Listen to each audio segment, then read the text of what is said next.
Merry Christmas, my Goheezy army, or should I say ho ho ho. I am Goheezy, back with another video, and today, as a gift from me to you, I'm bringing you part 2 of What If Super Happened After GT.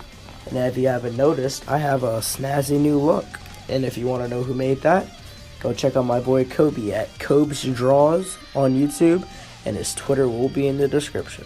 And as further ado, let's spread the festive cheer, I guess, with my intro.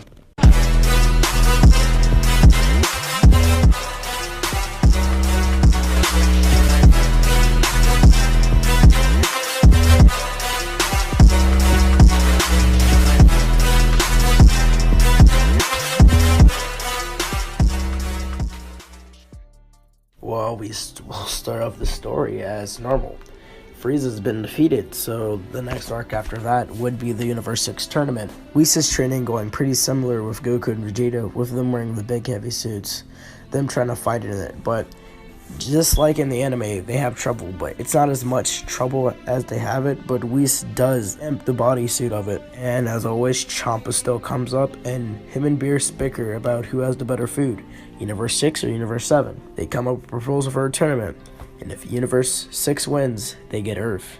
Well, now they gotta find fighters. Well, I see them still going for Gohan, but this time, this Gohan has actually been training, well, light training on the side, so he can actually keep up Super Saiyan. And they also want Piccolo too, so they don't need anybody else, and they also have Monica. Before the tournament though, they have 3 days, but he tells Piccolo that he should get Gohan back in shape. With that, the training that Gohan had in the Tournament of Power of Art happens the same here. And if you're wondering why Piccolo didn't get locked up in Hell like in GT scenario, well, I'll cover that in a separate video on why he's not in Hell. But yeah, so Gohan gets his ultimate powers back and realizes he wants to add on to this power. He doesn't want any form of Super Saiyan yet. He wants to work on his human side, just like in the original story. They still see Monica, in Beerus' request, and as in the original, they all go to the tournament. Since there's no Boo here, or he's not even here, everyone passes with Goku almost failing. Round 1 starts with Goku versus Batamo. Just like in the story, Goku figures out Batamo's tricks and throws him out of the arena. Too bad for Winnie the Pooh. Second, he fights Frost, with him actually being a lot more sharper with his moves. But he still succumbs to Frost's poison needle, getting knocked out of the arena. Gohan sees right through Frost and is calling BS, but doesn't know what to do. He can't say anything right now until he has proof. Jocko also sees this. With that, Piccolo goes against Frost next, with him actually getting a lot more training in. And he almost actually beats Frost, but Jocko and Gohan call him out about the poison needle. With this, Vegeta wants to fight Frost, like the original story. He beats the living crap out of Frost, almost killing him, but not really. Frost is badly wounded and gets knocked out of the arena. Then, it's Vegeta versus Cabba. Cabba still doesn't know how to go Super Saiyan, so Vegeta goes all out and shows him how to go Super Saiyan, threatening his planet, his loved ones, and his family. With that, Cabba turns into a Super Saiyan, and him and Vegeta fight. To Vegeta, this isn't a really good fight, so he tries to get Cabba to go Super Saiyan 2, which he succeeds in doing, telling him more threats. To this is a good fight for Vegeta. He has a Super Saiyan 2 Cabba fighting him. Vegeta thinks this is enough and is done training. He goes into Super Saiyan 4 and punches Cabba right through his chest, telling him to remember this pain. Now he fights Vegeta. This fight goes pretty similar. Guess what? He fights Hit, and he never used Goheezy here, so he's not strained. Him and Hit actually almost go toe-to-toe with him figuring out his time skip from Gohan, but is sadly knocked out. Goku wants to go in, but Gohan says he wants to try against Hit.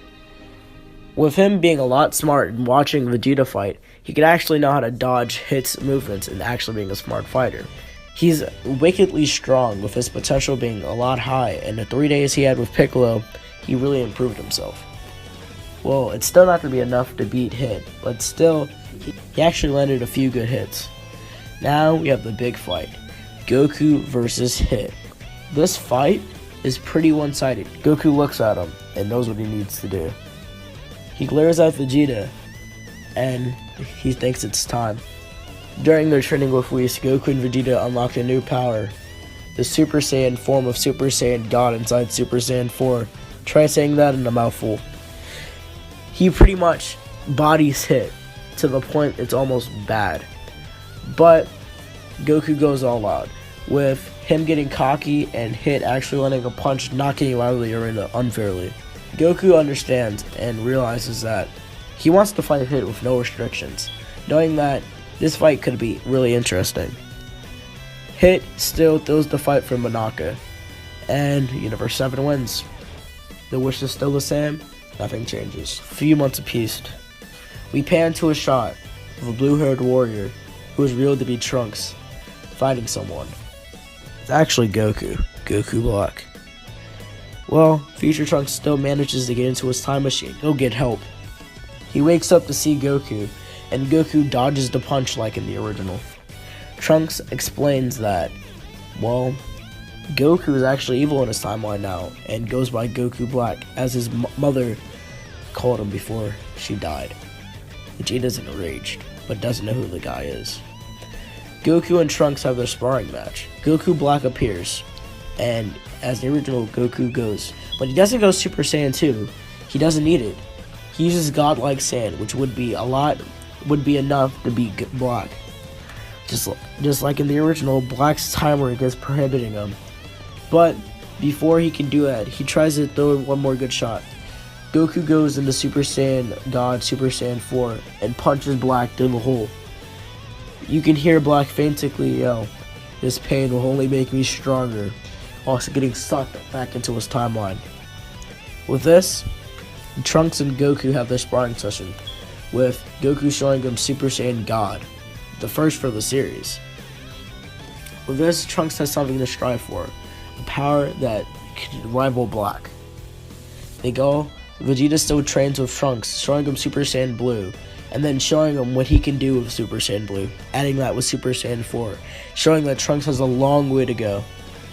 Trunks goes with Gohan and realizes he actually has been training a lot recently, and has actually been training with Whis.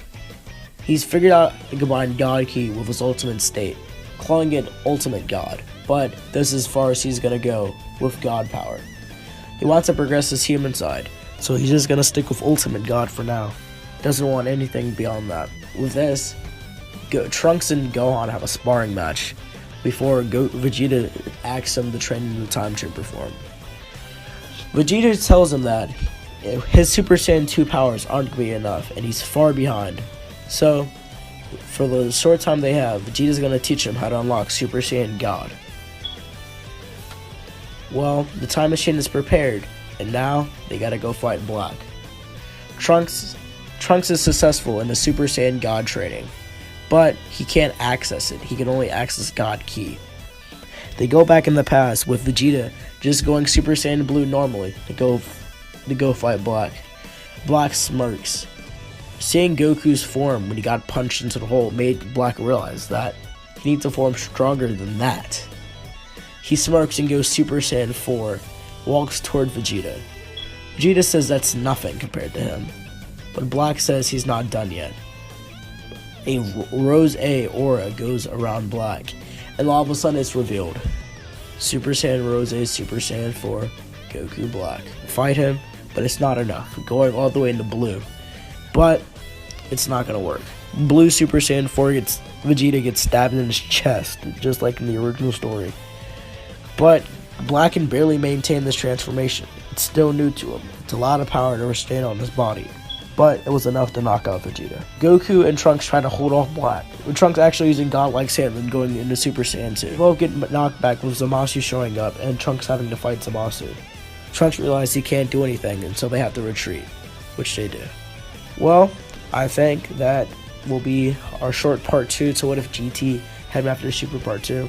I know there's a lot of stuff in here to unpack, but I like this story, and I don't want to seem like Broku and like make it a fan fiction, but yeah. Well, if you enjoyed this video, leave Okay, Goheezy's audio died after that, but if you enjoyed the video, do all the typical stuff YouTubers tell you to do at the end of the video. Okay, bye.